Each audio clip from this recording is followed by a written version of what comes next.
Dozens of Palestinians killed in Gaza clashes as U.S. Embassy opens. Israeli forces killed dozens of Palestinians in bloody clashes at the Gaza border Monday in the deadliest day there since the 2014 war, as the U.S. officially opened its embassy in Jerusalem just 50 miles away. At least 55 Palestinians died, according to the Palestinian Health Ministry, during protests over the Trump administration's controversial relocation of the embassy from Tel Aviv, a move that has been praised by Israelis but has enraged Palestinians. Most of the dead were killed by Israeli fire near the border. CNN journalists heard gunshots in spurts and saw a tank moving towards the fence in the border area of Malaka. Israeli drones also dropped tear gas in an effort to disperse protesters. Palestinian officials accused Israel of committing a horrific massacre and called on the international community to immediately intervene. The Palestinian Health Ministry said more than 2,000 had suffered injuries, and that many of the dead had not yet been identified. In a statement, the Israel Defense Forces, IDF, accused the Palestinian militant group Hamas, which controls Gaza, of leading a terrorist operation and inciting around 35,000 protesters who had assembled in numerous locations along the border fence to conduct what Israel described as terror attacks. The military said the protesters threw Molotov cocktails, burned tires and stones at Israeli soldiers positioned along the fence. The IDF also says it foiled an attack by 3 armed Palestinians near Rafah, close to the border with Egypt, during a particularly violent demonstration.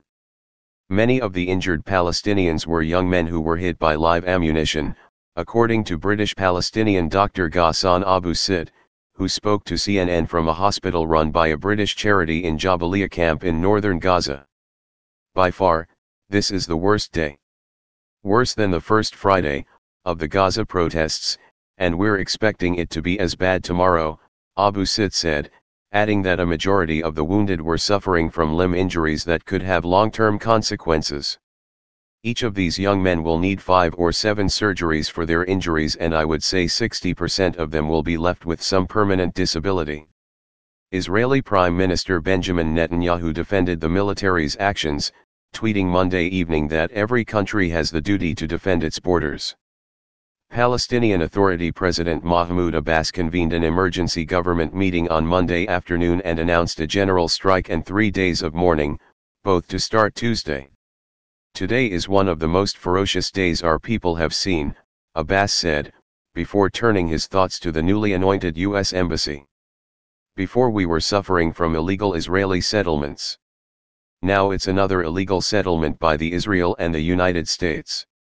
Turkey is recalling its ambassadors to Washington and Tel Aviv for consultations, according to state-run Anadolu Agency, citing Deputy Prime Minister Bekir Bozdagh. Separately, Turkey Prime Minister Recep Tayyip Erdogan, while speaking in London, called Israel a terrorist state and said what Israel is doing is a genocide, Anadolu reported.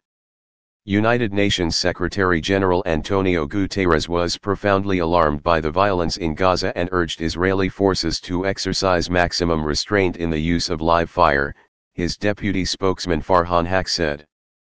The responsibility for these tragic deaths rests squarely with Hamas, White House Deputy Press Secretary Raj Shah said.